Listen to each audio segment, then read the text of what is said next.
guys to everyone. It's Ada from Poison Rock, and today I have the pleasure to have with me Tuomas from Before the Dawn. First of all, how's it going? Yes, this is question. It's going well. It's insanely busy times, Okay, both with not just Before the Dawn, but Wolfheart and other bands. But yeah, a lot of things happening good. besides the EP coming. So it looks like it's gonna be a very good year. That's good because as well, of course, people. I mean, they know you as well for Wolford, like as well, and the other project you have. So, I mean, how you do you handle being on this project all the time? I mean, like to manage to be in all these three huge band. This year is gonna be a lot easier. Last year was Yeah. kind of complicated because we a lot of things were happening with both Wolfhard and Before the Dawn, and Yeah. that's why we decided to do the Finnish and European tours together. So we're Okay. gonna Okay. combine the schedules. Yeah. But this year is gonna be mainly only Wolfhard touring and traveling. Before the Dawn is only gonna play some festivals in the summer. Yeah, I So saw it. Summer Breeze was one. yeah, schedules look a lot easier and more simple for me this year. So it's getting easier. Yeah, but of course, having gigs, with them in the festival, it's always beautiful as well for Yeah. fun for the dawn. So, like we mentioned that is about that since you were speaking about festival, you mentioned like I mentioned like Summer Breeze, but you planned other festival, of course, that you can say already book other festival like around Europe or I don't know. Summer Breeze is the only European festival Okay. we're gonna do, and we're gonna play the rest of the festivals in Finland. Okay, so which there is a which one? Because I know someone in that fest too. That I think that fest. I don't Well, Saarihelvetti is one of the festivals that's in Tampere, which know. just happens in Ireland, which is quite exciting for as a Finnish festival. Okay. Then I don't even remember the ones. It's festivals. I've been so focused now with the Wolfhard upcoming Australian and East European tour that I haven't really thought about the summer because there's so many Yeah. things happening With right now. But yeah, but let's say that people that want to know about live shows of Before the Dawn, they can go on the website yeah, and there's check it yeah, there's out. yeah. Yeah, because we have a good following of people in Finland. So Yeah. with the Turku Satanal organizer and all these people, we are friends. So that we are gonna on in touch, and as well neurosurgery bands, and even the youngest. So it's always good to spread in Finland. So, but of course, speaking about because we are moving about Before the Dawn, there is gonna be released in the 8th of March, Archaic Flame. So I don't want to go to speak about the beginning because of course you are the founder as well of the band. So the beginning of the band, how they started, why they get because it's all the same story. If people wants to know it, I think they can go Wikipedia and find out. But I want to focus on your coming back. So with Stormbringer, how was it? I mean, how did you feel about coming back in the scene, new lineup and everything, and do a full length again and compose a full length? Well, it was super exciting from the beginning to be able to write again for Before the Dawn and get to work in the studio after a long time. After a long break with Juho and Pyry, who were part of the final lineup back in Yeah. 2013. And it was great to get to work with Paavo as a new vocalist. But of course, when the album was done, we didn't really know what to expect. We didn't like Okay. we haven't been touring in Europe for 12 years. The ending of the band was very like it didn't go too well Okay. in many ways, and we didn't really know where we stand as a band. What's going to happen? Are we able to do touring at all? Are we going to be able to do festivals? And then around January, February of last year, we started seeing a lot of gigs being booked, a lot of festivals, Finnish tour, European Yeah. tour. So it was just like a snowball effect of only good things happening, and that doesn't really happen usually in the music industry. Like what I've learned in the past 20 years, that if you want to get something happening or done, you either going to lose a lot of time or money or Yeah, both. that's what I was saying. And at least if one thing actually goes well, that means that 5 other things failed. So it's just a lot of planning, a lot of failures, a lot of like obstacles. But now, last year before the dawn, it was only good things happening one by one. So That was it's been weirdly happy and easy. It good. usually isn't this easy. Yeah, and then you're looking like for something that maybe is like, okay, everything is too good. There is some, maybe it's gonna happen something bad or somehow.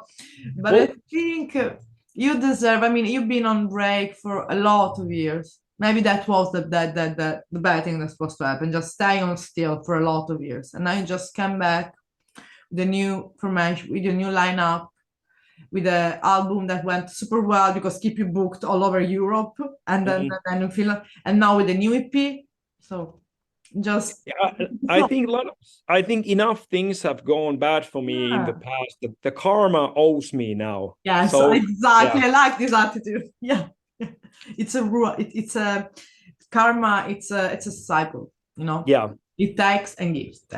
So yeah, yeah, I know what I mean because you put a lot of effort in your work, like in music, and it's not always like the people can see from the outside. Like, okay, you're on a stage, you're a musician, you must own. I don't know anything. Control. It's not like that. Sometimes you lost, like you mentioned, things yeah, like money, effort, days that you will never have back again. And yeah. sometimes you're frustrated because maybe things are not going like you want. And And because audience usually they see the tip of the iceberg. They see only the small right. part of the surface, and below the surface is all the work, all the things that happen. Yeah. So a lot of people think that it's just super easy. You just go on stage That's it. and play the show and you get a lot of money, and then that's the whole Oh. thing you need to do as a musician. But it's never like that. No, it's never like that. But it's as well because for the being a musician, you always have to deal because of course you're a musician, but for play you need the venue, you need a van. I don't know, you need a funding for travel. Most of the time it's the band's money, you know, the personal money that the band is imprinting, and then you need the management, sometimes labels. It's a lot of work of forces combined. So if Yeah, one of these things not working, even in the studio, just the van. If the van yeah, is stopped, you are stuck in the middle of Europe, for example, and everything is just it's not easy. Plus, you have no, to rehearsal, like even a tour, and you are tired, you don't sleep maybe good enough because you're traveling, so you're exhausted. People think like, okay, it's easy, it's on the stage, let's hang out with the band. The band are thinking, but it's tiring. yeah. I know, of course, like bands are to some level to blame because we only post in our Instagram and Facebook Yeah, the best pictures of each yeah, show.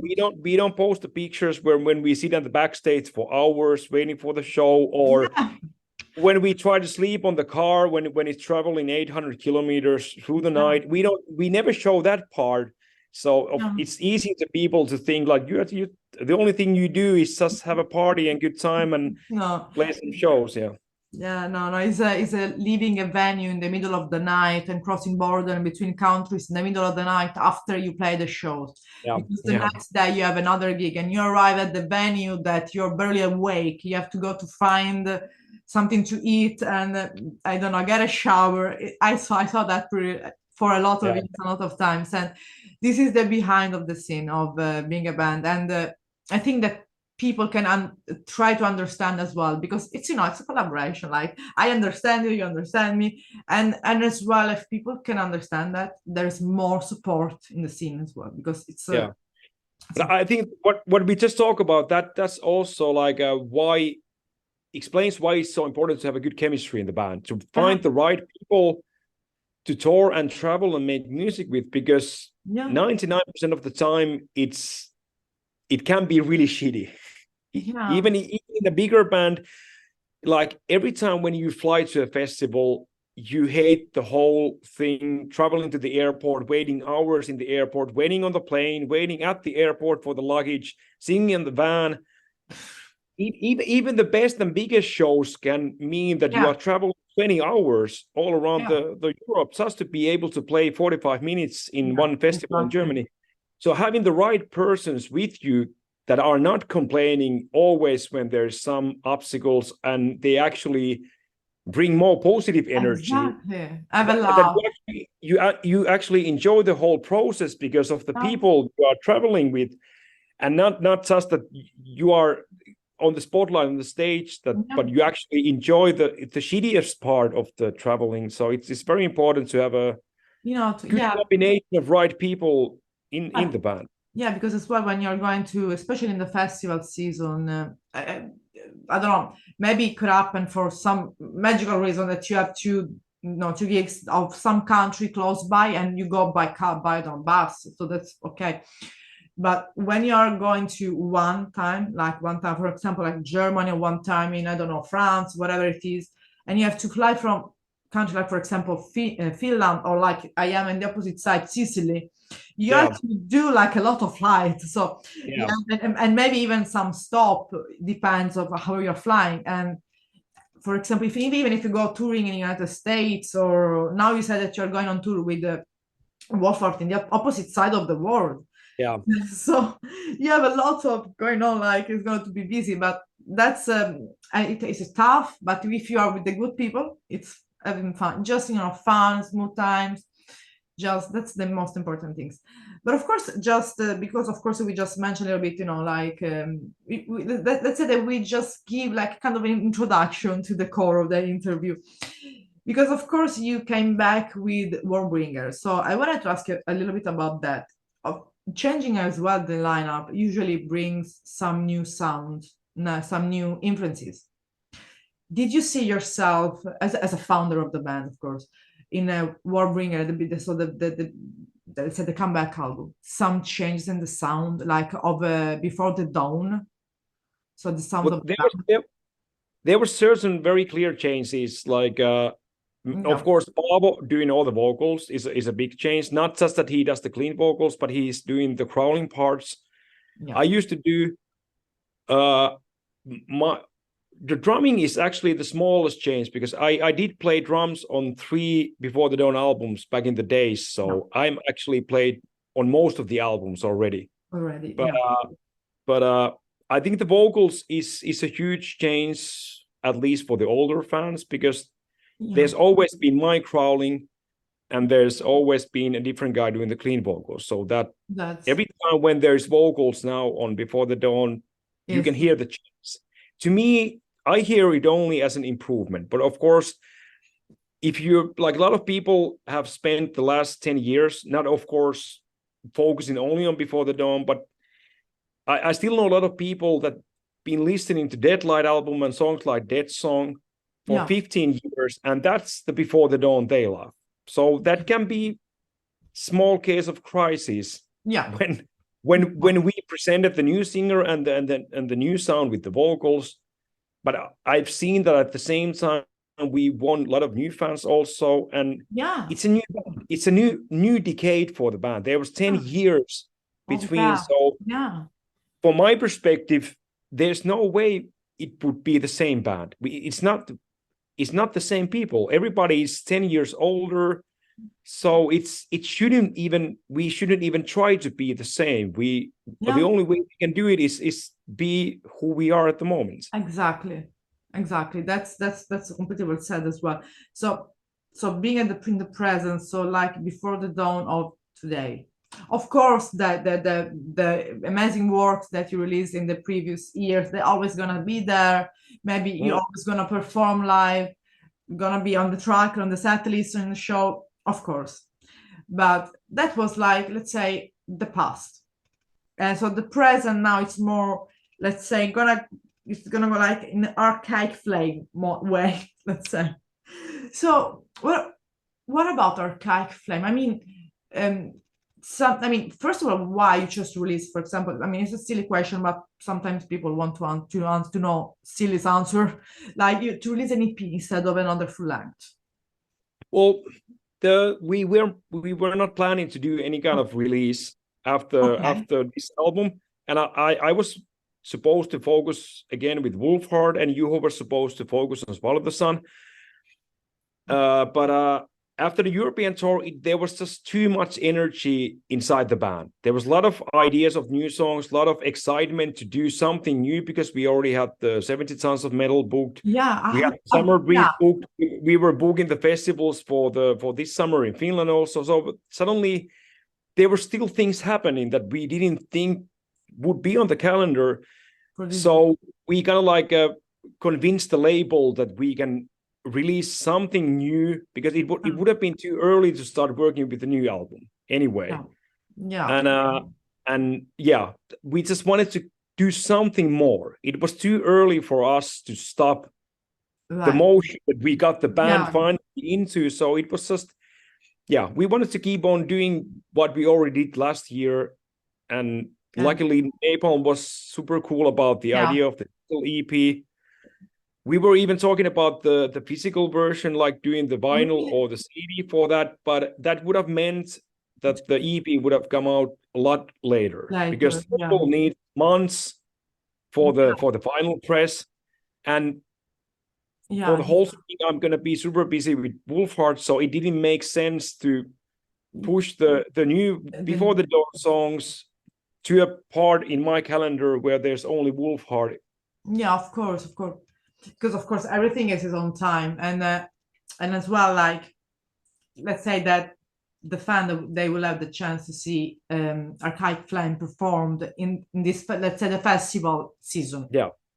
So if they want to hear the song, there will be the chance, and maybe, who knows, maybe there will be a physical copy available at the festival as well. You know, usually there are always this place where people can buy the physical copy of the material, or let's say the merchandise of the band.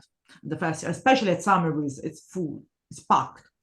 And we kind of like had this idea with the label already that we could in theory do the physical later on, but also like when the next album comes out, we can do this, like for example, double vinyl special edition, including the EP on that vinyl. So like there's a lot of ways we can still release it later on. That's as well a good idea, because people can catch it, the Archaic Flame EP with the maybe next album, or I don't know, another different way, maybe in a special occasion, some anniversary of something. There are plenty of occasions, and it's always good because you as well bring again to the new fan and new people to listen to your music. That will be for the future. Archaic Flame will be the old music, but now it's completely new. Because I mean, how is going the release in your opinion, perspective? Because of course you released the first single, that it's, for me, it's super amazing, it's going super well. But as you see, it's going how you expected. It's going even better than I was expecting. Like I do understand fully the boundaries of music business. Of course, for the label, it's more interesting for them to release a full album because they get to release the CD and the vinyl, and there's a lot more products that they can make the revenue. And having like just a digital EP is a lot more narrow path for them to make money. But I now that I've seen the amount of promotion and the work that the label has also for the EP, I've been really positively surprised. The video is doing super well. So I'm super happy that it's doing so well that it is. And in Archaic Flame, we could see some change from Stormbringers, like, or it's kind of continue as a sound. I think it's like it is more like continuing to like the clearer direction of Before the Dawn, and also I'm already working and writing with the new material with Wolfhard. So it's to me it's a lot more clear now, the differences between those bands. I exactly know how the next Wolfhard album is going to sound. That's amazing. So now both bands are standing a lot stronger individually in a different path. So it's, Archaic Flame is continuing the direction where I want to go with Before the Dawn. And that's amazing, because like you said, like you have these two clear paths. They're not almost crossing, but they're like individual paths. And because they were kind of crossing like how can I explain it? Well, if you look at King of the North, the latest Wolfhard album, Yeah. that's the most Before the Dawn sounding Wolfhard album. Yeah. If you look at it that way. And that was a little bit confusing for me in the beginning to decide where I'm gonna go with Before the Dawn, because that wasn't a comeback that we were planning. That everything happened by an accident. Baba doing the vocal, like the Dead Song version in the Voice of Finland, and that started the whole comeback. That was never in a planning board. So at that, like last year, I had a lot more not difficulties, but it was a little bit more complicated to see the differences in that way. But now both bands have completely different path musically for the future also. Yeah, and that's important as well because of you being in both bands. I mean, at least you're going to, I'm with Wolfhard, so I'm doing that path, which is another path, and with Before the Dawn, another path, which can be, I don't know, let's say two different, I don't want to say genre sound, let's say journey, let's put it like that. But lyric-wise, how, let's say, Before the Dawn evolved with Archaic Flame? I didn't think, if you compare Stormbringers and Archaic Flame, I don't think they are so close to each other. I don't think lyrically there was not much big of a change anyway. I think if you would need to compare Stormbringers to the last albums we did 2012, because that would be bigger, but it wasn't that much of a change to me, because everything was written still within 1 year almost. Wow. Because I did write all the songs, both new songs for the EP right after the European tour, but still I was still in the same mindset that I was with the Stormbringers, because there was no other albums I was working at the moment. There. So since the Stormbringers was done, I was constantly on the Before the Dawn mode in my head. So I never stepped out from that. So yeah, and of course, but as a topic. So let's say, because of course, they always could show up some new fan or people that never heard about Before the Dawn. If we would, let's say, about speaking Before the Dawn of today, because that's what we're focusing about. What message or what the lyrics that speaks about Manny? Let's say there is a specific topic or a theme that you would like to face, or just personal life, Before the Dawn, it's always been more like how I observe the world around me. With Wolfhard, it's a lot more themes about the nature or the Winter War or Finnish mythologies. It's very clear. Like a themes that I read and study to write the lyrics. But with Before the Dawn, it's a lot more like everyday observing the world. And of course, our eastern border friends, Russia, is causing a lot of problems in the Europe. At the same time, I personally know a lot of people from Ukraine. I had a lot of co-workers when I was working as a landscaper from Ukraine, and of course that's a daily topic for me from the news. So kind of like this, the Archaic Flame is mainly about there's a more majority of the population of the world in general is either you are willing to set the world on fire, or you want to watch the world burn. So that is we are all dancing around the same flame. It's either we are setting the fire or we are watching it burn. Not many of us are willing to put it out. So humans are like moths dancing around the light bulb. We are drawn to this weird habit of destruction. And that's what's happening in the Europe at the moment. So it's very common topic, but it also was very easy to write about because it happens every day at the moment. And unfortunately is unfortunately very common, especially in the last years. I mean, in the history side, it's been really, really, really common There's no never peace at all. But the difference that now is a different period. We have different, like mass, let's say, destructive weapon. That's all this intelligence and whatever we have that. We can't hide like they used to do, like in the past. But as well, the mind of the people has changed a lot, and that was But you mentioned history also. This is funny to see that